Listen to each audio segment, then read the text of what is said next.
नमस्कार जय जगन्नाथ बंधुगण एही वर्ष 2024 मे मास 10 तारिख में आमे माने पालन करिबा अक्षय तृतीया।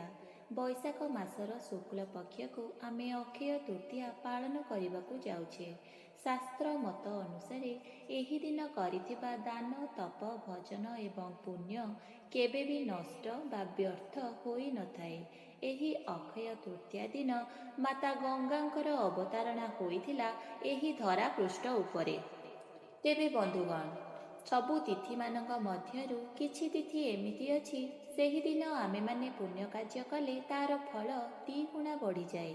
सेथि मध्यरु अन्यतम हेउछि अक्षय तृतीया। सबु वर्ष परि आमे माने ए वर्ष मध्य अक्षय तृतीया पालन करिबा। तेबे बंधुगण जेमिति आपण माने जानती अक्षय तृतीया दीपावली पर्व भली बहुत खास होइथाए। एही दिन परशुरामकर जयंती मध्य पालन करा जाए। एही दिन ठारू शुभ कार्य आरंभ होइथाए। एही दिन विवाह व्रत भली शुभ कार्य करा जाइथाए। तेबे बंधुगण अक्षय तृतीया दिन सुना किनिबार विशेष महत्व रहिछि। एही दिन सुना किनिबाकू शुभ मना जाइथाए।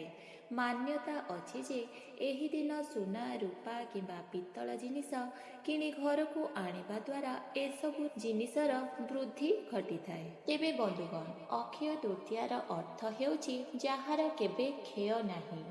एहार एही दिन करा जाइथिबा पुण्य कर्मर फल आम मानकू कोटि पुण्य मिलिथाए। अन्य दिन रे करिथिबा पुण्य अपेक्षा एही दिन रे करा जाइथिबा भल कर्मर फल आमको बहु गुणा पुण्य प्राप्त होइथाए। एही दिन कौनसी शुभ मुहूर्त न देखि आपण माने शुभ कार्य आरंभ करि पारिबे। जेमिति कि गृह प्रवेश जानवाहन क्रय विवाह व्रत एवं कृषि कार्य मध्य आरंभ करा जाइथाए। भविष्य पुराण रे उल्लेख अछि जे एही दिन करा जाइथिबा उपवास ध्यान जप एवं दानर फल अतुलनीय अटे। तेबे बंधुगण अक्षय तृतीया दिन भूलले भी करंतु नहीं एही काम। तेबे आसंतु जानिबा केउ सबु काम अक्षय तृतीया दिन करिबे नाही। ता पूर्वरु भिडियोटी को गोटे लाइक करी आम चैनलटी को सब्सक्राइब करि दियंतु। तेबे बंधुगण प्रथमटी हेउछि एही दिन सुना किनिबा पई शुभ बोली मना जाइथाए। किंतु एही दिन प्लास्टिक आलुमिनियम किंबा स्टील बासन भूलले भी किणंतु नाही। एहा द्वारा राहुर प्रभाव बढ़ी जाए। एहा फलरे घर को दारिद्रता आसीथाए। एही दिन आपण माने पित्तल बासन किनि पारिबे। द्वितीयटी हेउछि अक्षय तृतीया दिन आपण माने मद मांस पियाज रसुण खाद्य ठारू दूरे रुहंतु। एही पवित्र दिन रे आपण माने सात्विक भोजन ग्रहण करंतु।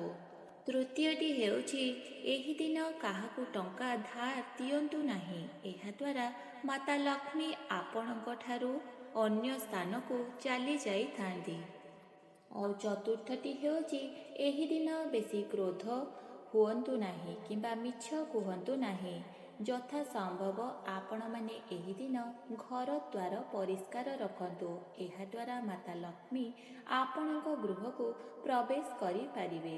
तेबे बंधुगण भिडियोटी जदि आपनकू भल लगी थाए तेबे कमेंट बॉक्स रे जय मां लक्ष्मी अवश्य लिखंतु। धन्यवाद।